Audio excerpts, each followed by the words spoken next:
Hello and welcome back to another video on the Dynamic Duo podcast. As you can see, I'm in HD quality because I'm using my phone as a webcam. And as you can see, we have no guest. We did originally do this video beforehand with a guest, but that got a bit lost within translation.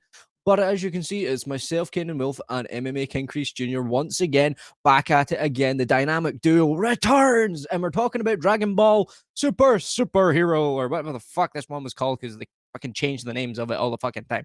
Super, and all the fucking Z's and shit. But anyway, without further ado, let's just jump straight into the video. Also, a wee quick shout out to a family member of mine. Thank you, Mr. Uncle. You know who you are for getting me this amazing poster in the corner. Danny, I'm pretty sure you appreciate the fine art on the wall now. Nice. Yeah, man. Cool. But anyway, we're talking about Dragon Ball Superheroes. So, Danny, if you want to kick it off this time around, because I kicked it off last time, and obviously that one got lost to timeline. So let's do it you first. Well, man, honestly, I have to say this is like one of my favorite movies of all time. I got it like right here or whatever. So, with this one, I think it even being Father's Day per se, like what do you know? Like it's on Father's Day or whatever. This is like a Father's Day type of movie because you got like Piccolo and Gohan and their relationship with each other, and then you also got Piccolo and Pan's relationship. So like he's like a godfather to her, and then you got Gohan and Pan's relationship right here. So I thought this was a pretty good Father's Day. Like this, honestly, this could be a good Father's Day movie. Honestly, if you want to keep it a buck or whatever. Yeah, no. Of course, like the story is pretty basic or whatever. It's basically Gohan and Piccolo finally getting their shine on. We've been waiting for this over like 15 plus years, and we finally got it because guess what? They actually listened to the fans for this one, and that's all us Gohan and Piccolo fans have been waiting for years. So thanks a lot, Toei Animation. Thank you for listening to us, because guess what? There's a certain mouse that doesn't listen to anybody, but you know what? That's not that time of streaming. It's not that type of thing. That one, Danny, not at all. We don't need to get onto the Mr. Mouse. But no, like I agree. Like it is a great Father's Day movie. I just find it funny that Piccolo was always memed the hell out of. He was the dad. He was like Gohan's basic actual dad, because Goku was too busy fucking off every 5 minutes. Legitimately, Goku is actually the perfect example of he went out to get the milk and never fucking returned, because he always left his kids. For fuck's sake, the motherfucker didn't even know he had Goten either. Like, legitimately, this guy is the definition of a father that's absent as hell. So I find that quite ironic. But, not only that, it's like one of the things that I've always liked, and one thing that I kind of got quite sad. I've been playing Dragon Ball Kakarot recently, and one thing I noticed is that they added a lot of DLCs, like the Next Journey DLC and all this, but the one DLC they didn't add, which I'm quite surprised at, was they didn't add this one where you could get Beast Gohan, because you can get Super Saiyan God, everything else, but you couldn't get Beast Gohan. And obviously that's one of the highlights of this movie, guys. If you've not seen it, go out and watch it. Is that he finally gets to shine. Piccolo doesn't have his fucking massive orange guy attire. Like, they done it for Xenoverse, and Xenoverse is arguably the less popular game, which always made no sense. But it's okay, because Sparking Zero's coming out. If the fan base out there knows, it's that obviously you'll be able to play as Broly and that motherfucker. And Danny, I swear, this is going to be the game that brings you back the what if scenarios. The fucking Broly's in the game. Fucking Beast Gohan's going to be there. It's going to be a game of the year. I swear to God. Yeah. It looks phenomenal, man. You should watch it. But let's get this back is on topic. Akira Toriyama's last game too. So yeah, no, dude, you're going to love it. Trust me. Watch the trailer and trust me, you'll come back to gaming. Anyway, back on topic. This movie was fun because it had a lot of references to the Power Rangers, or Super Sentai. It had Gohan and Piccolo finally getting their fucking shine, but also, as usual, Piccolo is being relegated to the Godfather, watching Gohan's kid, just like how he watched Gohan when he was a little Super Saiyan himself. Also, ironically speaking, one of the things that I do like is that obviously they do have a callbacks a lot of the time. They have the Red Ribbon Army. They're coming in with this mad fucking Dr. Science dude, and they're like, yes, we're going to start terrorizing people once again. And obviously Piccolo infiltrates it, and it's funny. He's picking up Pam from school, and he's like taking the mech out of like the teacher and being like, oh yeah, it's just Mr. Satan's taking really good care of his granddaughter and all this jazz, but in reality, what it is that it's just a drill. Yeah, it's just a drill. But also another thing that I also will give props to this movie is that I find it funny. Piccolo gives Gohan his armor again, and he goes, "Oh wow, this is very heavy." And Piccolo outright just goes, "Dude, you could wear it better as a child, man. Like you were stronger as a kid. Like what the hell happened to the almighty Gohan?" Because you know, if you've been a fan of this channel and you've seen the older Dragon Ball videos, you know. Just like my boy Dick Grayson, this motherfucker gets nerfed way too much and gets made a laughing stock too much. I don't like this nerdy Gohan. Also, why is it his entire life he never needed specs, but then all of a sudden he's got glasses? Like, tell me, give me an explanation for that shit, please. I haven't seen. Well, actually, there is an explanation to it because, like, they said basically like Gohan dresses up like a Akira Toriyama or whatever. Like, if you noticed it or whatever, like he's like a homage to Akira Toriyama a little bit. I'm like, that's still a stupid reason. I don't like it. Like, but all right. Like, yeah, I guess. To me that just sounds a bit retarded. Like, oh, sorry, I'm gonna have to cut that out. I'm sorry. That just sounds a bit silly in my opinion because you know why would you dress up as the mate? I guess like it was like Gohan was supposed to be him probably, and that's why he was supposed to take over. Yes, if you don't know the Dragon Ball lore.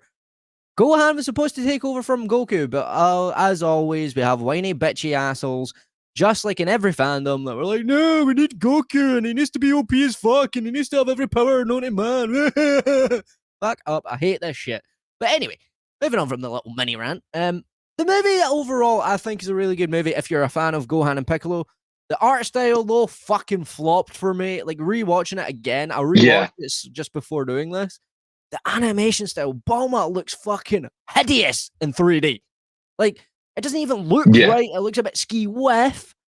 But, the Cell Max, you know, shout out to Phantom from who was supposed to be in the video, but obviously there was technical issues during that video.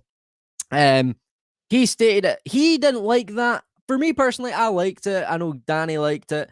You know, it's one of these things where you either hate it or you love it. And I loved it because, you know, Cell is the only enemy that doesn't get that much love. You know, Frieza comes back every 10 years and fucking, you know, everybody else comes back every 10. Hey, even the fucking Red Ribbon Army from Dragon Ball got a comeback in this movie. Yeah. So Cell, it makes sense, you know, to me, because, you know, why the fuck not? Like, Cell was one of the most formidable foes. And it's like, he got manhandled by Gohan, and then after that, it's like, oh yeah, he killed Goku. Yeah. Like, in fact, Goku's been killed about 6 times, and he still gets to come back. Yeah. So, just saying. What about you, Danny? What are some of your likes and dislikes? So, one of my dislikes is the animation. Unfortunately, like, I wish this animation was in 2D or whatever. It would have been way better. Yep. But you know what? It is what it is. The story's really good. So that that flushes out most of the bad things. As far as Cell Max, I don't have a problem with him, but like I wish what they would have done is you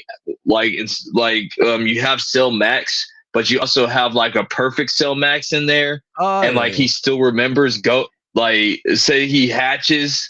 And like he still remembers Gohan. He says like, "Oh, Gohan, I guess I'm back.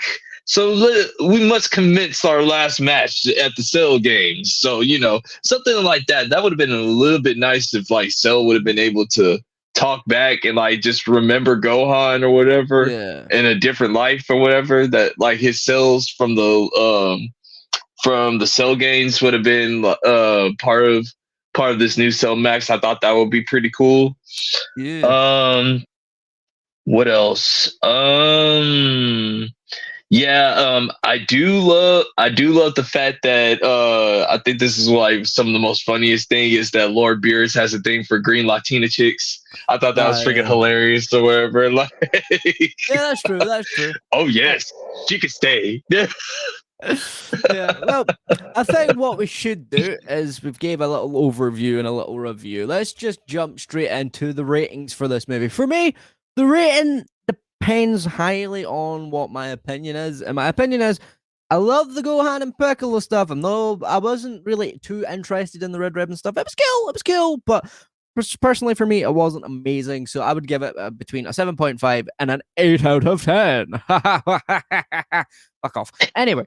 It would be roughly about that for me, because overall, if you love Gohan and Piccolo, you're gonna love the movie. But if it's, you know, you're looking for Goku and Vegeta and fucking everybody else, they're not in this movie. They're in it for like 5 seconds to be like, oh, the reason why we're not fighting these people is because we're off on fucking Beerus's planet once again fighting Broly. Other than that, though, they're not in the movie. So if you're not a big fan of that, then this is not your movie. But if you're a big fan of Piccolo and Gohan, this is your movie. So yeah, for me, that's the rating. How about you, Danny? Since it is speaking to me, of course I'm gonna give it a 9 out of 10 because it's things that I wanted as a kid, and I finally got it on the big screen, thank God, and everything. I can die happy now. Like, this movie's goated, in my opinion.